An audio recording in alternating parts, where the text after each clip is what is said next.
விசுவாசம் வந்த பின்பு நாம் உபாத்திகளுக்கு கீழானவர்கள் அல்லவே. எது வந்ததுக்கு பிறகு? விசுவாசம் வந்த பின்பு நாம் உபாத்திக்கு கீழானவர்கள் அல்ல. இந்த உலகத்துக்கு நாம் கீழானவர்கள் அல்ல. சட்டத்திட்டத்துக்கு கீழானவர்கள் அல்ல. பாவ சந்ததிக்குரியவர்கள் அல்ல. எப்போ? விசுவாசம் வந்த பின்பு.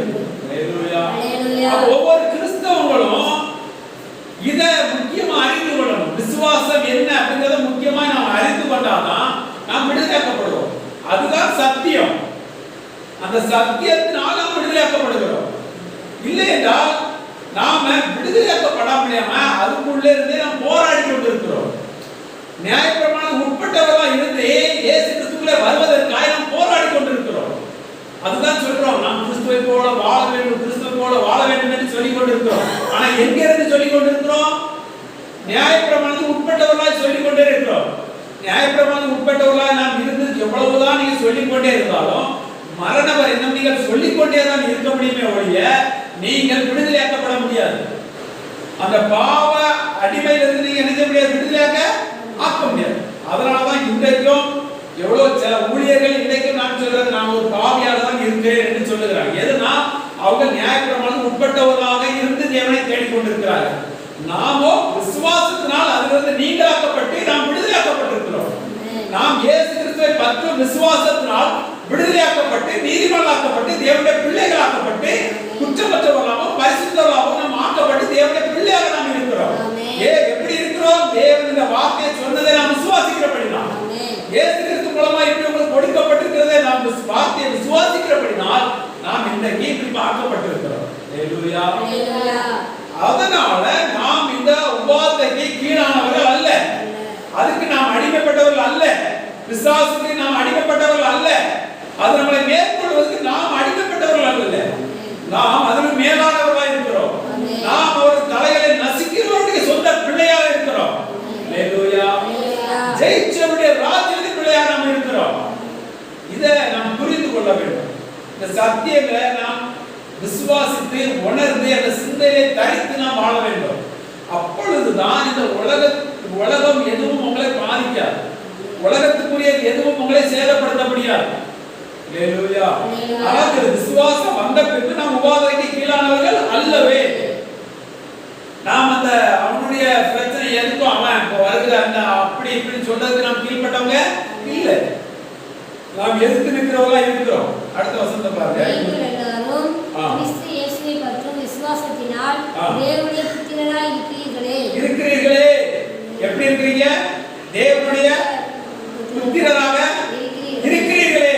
எதனால் தேவனுடைய புத்திரராய் மாறுவீங்க? இயேசுவை பற்றும் விசுவாசத்தினாலே. ஹல்லேலூயா. இங்க இயேசு கிறிஸ்துவை பற்றும் விசுவாசத்தினாலே ஒழிய நியாயப்பிரமாண சட்டத்தை நான் கைக்கொண்டபடினால் தேவனுடைய புத்திரனாய் இருக்கிறேன் என்று ஒரு மனிதன் சொல்ல முடியாது. அதற்கு மறித்தாலே ஒழிய நீங்க வரப்பிழைக்க முடியும். நியாயப்பிரமாண மாம்சத்துக்கு உட்பட்டு அதுக்கு மறித்தாலே ஒழிய நாம் நினைக்க முடியாது தேவனுடைய புத்திரனாக மாற முடியும். ஏன்னா ஆவிலே பிறந்தாலே ஒழிய ஆவிக்குரிய பிள்ளையாக மாற முடியும். அப்ப இது எல்லாம் இயேசு கிறிஸ்துவை பற்றும் விசுவாசத்தினால் தேவனுடைய புத்திரராக இருக்கிறீர்களே. ஏனெனில் உங்களில் கிறிஸ்துவுக்குள்ளாக ஞானஸ்நானம் பெற்ற எத்தனை பேரோ அத்தனை பேரும் யாரை தரித்துக் கொண்டீர்களே? கிறிஸ்துவை தரித்துக் கொண்டீர்களே. ஹல்லேலூயா. இது இயேசு கிறிஸ்துவை பற்றும் விசுவாசத்தினால் நாம் தேவனுடைய புத்திரராக இருக்கிறோம். இயேசு கிறிஸ்துவுக்குள்ளாக நாம் ஞானஸ்நானம் பெற்றவர்கள் அத்தனை பேரும் கிறிஸ்துவை தரித்துக் கொண்டிருக்கிறீர்களே என்று வேதம் சொல்கிறது. இதை நீங்க எப்படி பார்ப்பீங்க? சிலவங்க சொல்றாங்க, அவர் என்னெல்லாம் செஞ்சார் அதே போல நீங்கள் செஞ்சு அவரை தரித்துக் கொள்ளுங்கள் அப்படின்னா. சில பிரசங்கத்துல சில கூட்டங்கள் என்ன சொல்லுவாங்க, அவர் இப்படியெல்லாம் வாழ்ந்தார் அதே போல நீங்கள் வாழ்ந்தவரை என்ன செய்யுங்க? தரித்துக் கொள்ளுங்கள் அப்படின்னு சொல்லுங்க. ஆனா வேதம் நமக்கு சொல்றது, அவர் செஞ்சதை நீங்கள் விசுவாசிக்கிறபடினால் அவரை நீங்கள் தரித்திருக்கிறீர்கள். அவர் செஞ்சதை, அவர் நமக்காக செஞ்சதை விசுவாசிக்கிறபடினால் நீங்கள் அவருடைய புத்திரராக இருக்கிறீர்கள். அவரோடு கூட நீங்கள் மரித்தீர் என்பதை நீங்கள் விசுவாசிக்கிறபடினால், அவர் உயிர்த்தெழுந்த பொழுது அவரோடு கூட நாங்களும் உயிர்த்தெழுந்தோம் என்பதை நீங்கள் விசுவாசிக்கிறபடினால் நீங்கள் நீதிமான்களாக்கப்பட்டீர்கள் என்று வேதம் சொல்கிறது. இப்போ நானும் அவர் பிழைத்திருக்கிறோம், நானும் அவரோடு கூட பிழைத்திருக்கிறேன் என்பதை சொல்லுகிறபடினால் நாம் யாரை தரித்திருக்கிறோம்?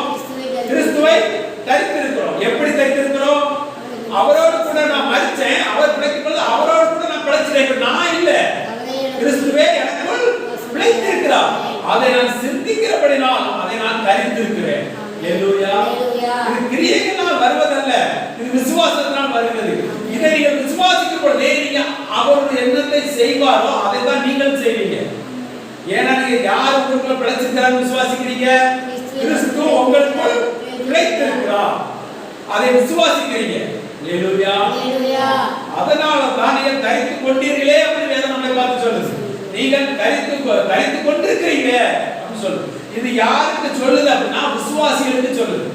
ஹalleluya. இதெல்லாம் யாருக்கு? ஒரு வசனத்துல பேதுரு சொல்லுவார், பவுல் சொல்லுவார், நியாயப்பிரமாணம் எனக்கு தெரிஞ்சு நியாயப்பிரமாணம் யாருக்கு சொந்தம் அப்படின்னா அடங்காதவர்கள், அருவருப்பானவர்கள், அக்கிரமக்காரர்கள், தாய் தகப்பனை அடிக்கிறவர்கள், இழிவானவர்கள், இச்சிக்கிறவர்கள், இப்படிலாம் சொல்லிட்டு இந்த உபதேசத்துக்கு விரோதமானவர்கள். நான் அடிக்கிற இந்த உபதேசத்துக்கு விரோதமானவர்களுக்கு என்ன உபதேசம் தேவைப்படுது? நியாயப்பிரமாணத்தின் உபதேசம் அவர்களுக்கு தேவைப்படுகிறது. ஏனென்றால் அவர் இந்த லிஸ்ட் எல்லாம் போட்டுட்டு கடைசியில் சொல்றார், இந்த உபதேசத்துக்கு விரோதமானவர்களுக்கு என்ன உபதேசம் தேவைப்படுது? நியாயப்பிரமாணத்தின் உபதேசம் தேவைப்படுது. ஏனென்றால் அவங்க விசுவாசிக்க மாட்டாங்க. அவங்க விசுவாசிக்கிறதுனா இதுல உள்ளது எதுவுமே அவங்களுக்கு என்ன செய்யாது? வேலை செய்யாது. அப்ப வேலை செய்யாதுன்னா அவங்களை பாதுகாப்பதற்கு எதுதான் வழியா இருக்குது? நியாயப்பிரமாணம் தான் வழியா இருக்கு. ஹalleluya. இப்போ தேவன் ஒரு மனுஷனை பார்க்கணும்னா இஸ்ரவேல் ஜனங்களுக்கு தேவன் கட்டளை கொடுத்தார் அந்த பிரமாணம்.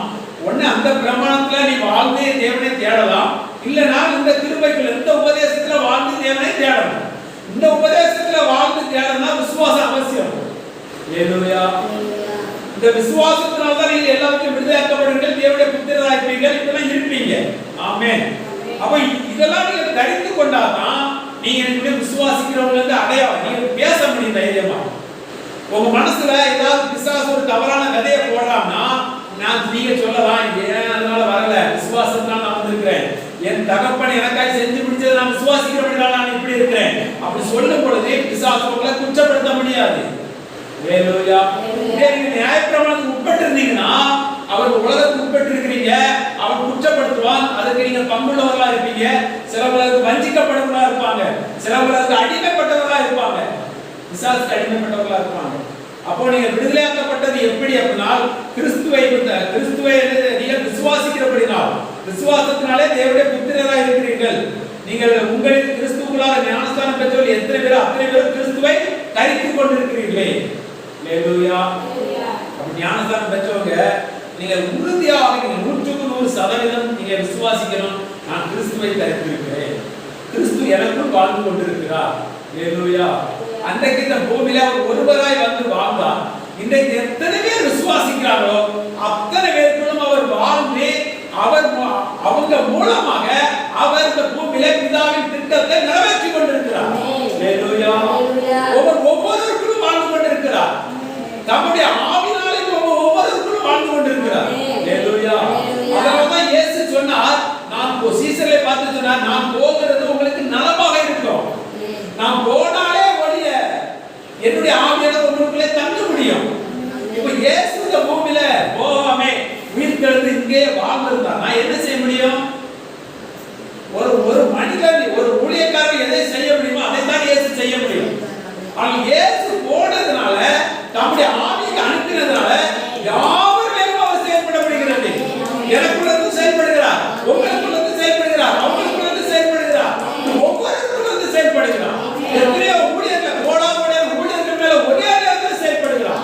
எத்தனையோ விசுவாசிக்கிறவர் கோடாமோடியான விசுவாசிக்கிற ஒவ்வொரு மேலும் ஒரே நேரத்தில் செயல்பட்டு கொண்டிருக்கிறார், நம்முடைய ஆவினால் செயல்பட்டு கொண்டிருக்கிறார். ஹalleluya. எத்தனை பேர் விசுவாசித்துக் கொண்டிருக்கிறார்களோ அத்தனை பேருக்கும் அவர் நம்முடைய ஆவினால் நமக்குள் தங்கி நம்மளை பிதாவின் விருப்பத்தின்படி நம்மளை நடத்தி கொண்டிருக்கிறார்.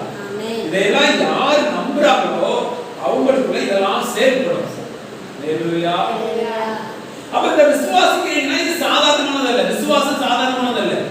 விசுவாசத்துக்கு விரோதமாய் போராட்டம் உண்டு. நாம் விசுவாசிக்கிறோம், அதற்கு விரோதமாக பிசாசும் எழுதி கொண்டிருப்பான். ஆனா விசுவாசத்தில் நாம் உறுதியா இருப்போம்னா நாம் தான் ஜெயிப்போம். இறுதி வரைக்கும் விசுவாசத்தில் நாம் நிலைத்திருக்கும் பொழுது நாம் ஜெயம் பெற்றவர்களாக இருப்போம். ஹalleluya.